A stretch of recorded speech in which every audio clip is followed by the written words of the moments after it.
What is up, everyone? Welcome back to another video today, and in this video we are doing the 13th installment of Retro Reviews. Today we're going to be reviewing my Gemini Jets 1:400 scale Delta Connection ASA ATR-72-200. So this is a model that I haven't really shown on my channel outside of the collection videos that I've done every so often. And this model I acquired all the way back in the fall of 2016, originally released 3 years prior in 2013, so a fairly somewhat old model now. It's over a decade old, so I guess you could consider it an old model at this point, even though that 2013, it should still feel like it's like 5 years ago, but now it's 11, which is just ridiculous to think about. But before we take a look at the model, let's go ahead and look at the box. This is your standard Gemini Jets box, so nothing unusual here, but you do have a little Delta widget right next to the right side of the box, pointing to the northwest as oriented on all current Delta planes. There's the inside of the box with the plastic cradle and also a little bit of a plastic strip in there to protect the model.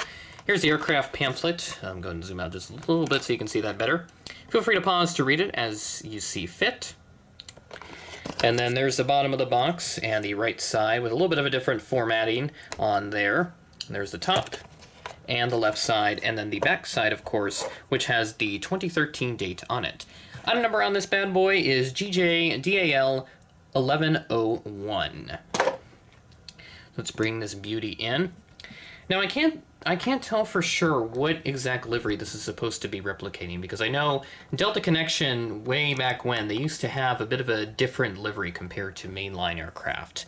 And originally I thought that this was supposed to be mimicking the widget livery, but this seems like as if it's more or less closer to the Ron Allen livery. But from my perspective, the cheat line is really close to how it was on the widget, a very deep navy blue, but I don't know for sure, so if anybody knows exactly, feel free to let me know in the comments. And yes, as you can tell, the nose gear is missing. My late cat, unfortunately, broke the model. I believe he knocked it off this exact spot, actually, which is just a window ledge, mind you. Now just has a red blanket draped to it. But he knocked it off of the window ledge here. It fell on the carpet, and I don't know what happened to the nose gear. We had the carpet replaced quite a while ago now. And since then, that nose gear has gone missing.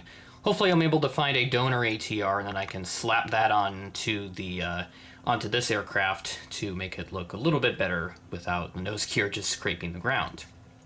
But starting off at the front here, we'll go ahead and zoom in so you can see all the little individual details here, even though I don't really care about it that much. But anywho, there is the nose of the aircraft. You've got the cockpit windows up there. A lot of printed details on here with a really big, I think that's like a cargo door or something. We got like a little hatch here on this side with small Delta Connection titles, just above that little red line, which is above the blue, navy blue cheat line. Got the propellers, of course, 4 of them on these older ATRs, which do spin, as you can see. Get that other one there we go. You can see that spinning. There's your main landing gear and everything, all attached and in perfect condition, basically. Here's the back of the aircraft with the registration November 631 Alpha Sierra. We have another Delta Connection title just behind the rear left boarding door, and then the ASA titles for Atlantic Southeast Airlines.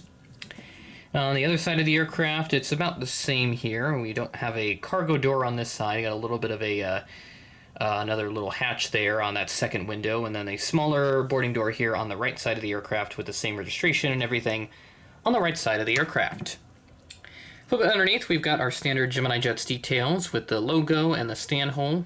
Landing gear and everything are pretty much perfectly oriented and have accurate spacing, unlike some newer ones. I saw that Delta CRJ-900, the second release, it still has the incorrect landing gear, so I'm led to believe that it was produced at the same time as that first batch, which is quite unfortunate. So yeah, it's really unfortunate to hear about that. But here's a closer look at the nose gear if the camera will focus on it here. You can kind of see it did snap off. It's not like a clean snap or anything, so that may not be a perfect fit if I am to put a new nose gear on there. Another good look there at the bottom of the aircraft, and then there is the top of the aircraft.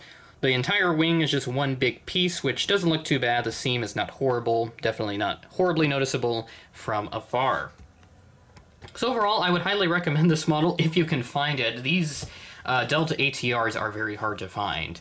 I know that the widget ATR, which I know Gemini did as well, or not the widget, the Delta Flat, excuse me, Delta Flot ATR that they did. That one is also pretty difficult to find. And I'd like to add that into my collection just so I can have another Delta Flot aircraft in my collection, since those are really hard to come across these days. But I know Gemini's got that 764 with that same livery in the works, and I hope that that is released very soon.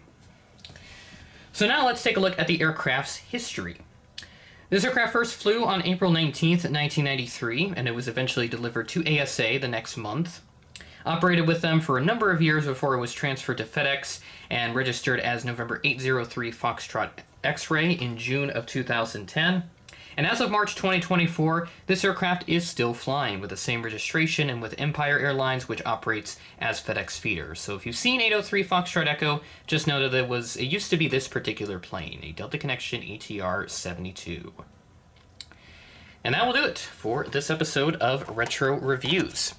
Happy to bring back this series again. I know it went on another bit of a hiatus here, and hopefully we can have it be a little more consistent moving forward here. Looking to add some more content to the channel, up that guaranteed weekly upload schedule, as I've said before. So with the Retro Review series coming back for the moment, we'll have that guaranteed weekly upload rate go up for a little bit. And I've got a few more in the pipeline, so stay tuned for those. With that being said, that is the end of the video. Thanks for watching, and I will catch you in the next video.